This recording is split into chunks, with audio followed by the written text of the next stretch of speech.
வந்து தமிழ் தலைவாஸ் வந்து ஒவ்வொரு சீசனுக்கு மாத்துறது சரியா அப்படின்னு ஒரு கேள்வி இருக்கு. 3 இயர்ஸ் முன்னாடி என்ன நடந்துச்சுன்னா, உதயகுமார் சார வச்சிருந்தாங்க. அவர் தான் வந்து டீமை ரொம்ப கஷ்டப்பட்டு பிளேயர்ஸ் எல்லாம் ஸ்கவுட் பண்ணி அவர் தான் நரேந்தர் கண்டல் எல்லாம் ஐடென்டிஃபை பண்ணி ஒரு நல்ல டீம் ஃபார்ம் பண்ணி வச்சிருந்தாரு. அவரோட வந்து மேனேஜ்மெண்ட்டுக்கு வந்து ஒரு பிரச்சனை வரும்போது ஈஸியா என்ன பண்ணிட்டாங்கன்னா, அவரை வந்து மிடில் ஆஃப் த டோர்னமெண்ட்லயே அவரை டெர்மினேஷன் பண்ண மாதிரி வந்து வீட்டுக்கு அனுப்பிச்சிட்டாங்க. அது வந்து ஒரு மிகப்பெரிய பிரச்சனையா பார்க்கப்பட்டது. அப்போ வந்து உதயகுமார் சார வெளியில அனுப்பிட்டு அஸ்வின்குமாரை வந்து உள்ள கொண்டு வந்திருந்தாங்க. இதெல்லாம் மிகப்பெரிய கான்ட்ரோவர்சியா கிளப்பிச்சு. அதுக்கு அடுத்த வருஷம் என்னாச்சுன்னா 2023ல அஸ்வின்குமார் தான் டே 1ல இருந்து கோச்சா இருந்தாரு. அவராலையும் வந்து என்னன்னா அந்த இம்பார்ட்டன்ட் பிளேயர்ஸ வந்து எப்படி ஷஃபிள் பண்றதுன்னு தெரியல, சரியான பிளேயர்ஸ்க்கு வாய்ப்பு கொடுக்கல. அஸ்வின்குமார் இருக்கும் போது தமிழ் தலைவாஸ்ல தமிழ் பிளேயர்ஸ் வந்து ஓரம் கட்டப்பட்டாங்க.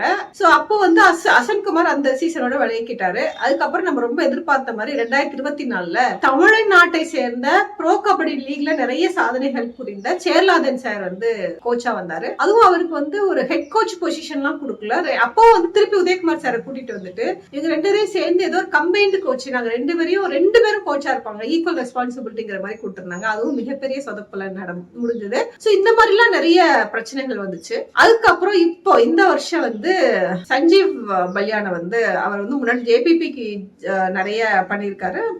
அடிக்கடி அந்த நிறைய அந்த டீம்ஸ் வந்து பிளே ஆஃப் போகுது, கப் அடிச்சு கொடுத்துருக்காரு, அதெல்லாம் பண்ணிருக்காரு. சோ அவரை வந்து நம்ம கோச்சா கொண்டு வந்தோம். சோ இப்போ இந்த பேட்டர்ன்ல வச்சு நம்ம என்ன பார்க்க முடியுதுன்னா, கோச்சஸ் வந்து தமிழ் தலைவாஸ் வந்து ஒவ்வொரு சீசனுக்கு மாத்துறது சரியா அப்படின்னு ஒரு கேள்வி இருக்கு.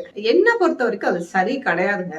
ஒரு கோச் நீங்க எடுத்தீங்கன்னா உங்களுக்கு மினிமம் ஒரு 3 வருஷம் டைம் கொடுக்கணும். இப்போ கோச்சுக்கும் பிளேயர்ஸ்க்கும் ஒரு அண்டர்ஸ்டாண்டிங் வரணும். அதுக்கப்புறம் வந்து அவரும் வந்து நிறைய லேர்ன் பண்ணணும். ஒவ்வொரு சிச்சுவேஷனும் ஒவ்வொரு புதுசு. அது இந்த மாதிரி ஒரு டஃப் மேட்ச்ல நீங்க விளையாடும் போது எல்லாமே ஒரு யூனிக் சிச்சுவேஷன்ஸ். அப்போ முதல்ல அந்த கோச்சை ரெஸ்பெக்ட் பண்ண கத்துக்கணும் தமிழ் தலைவாஸ். இல்லைன்னா ரிசல்ட் இப்படிதான் இருக்கும். எவ்வளவு மோசமான ரிசல்ட் பாருங்களேன்.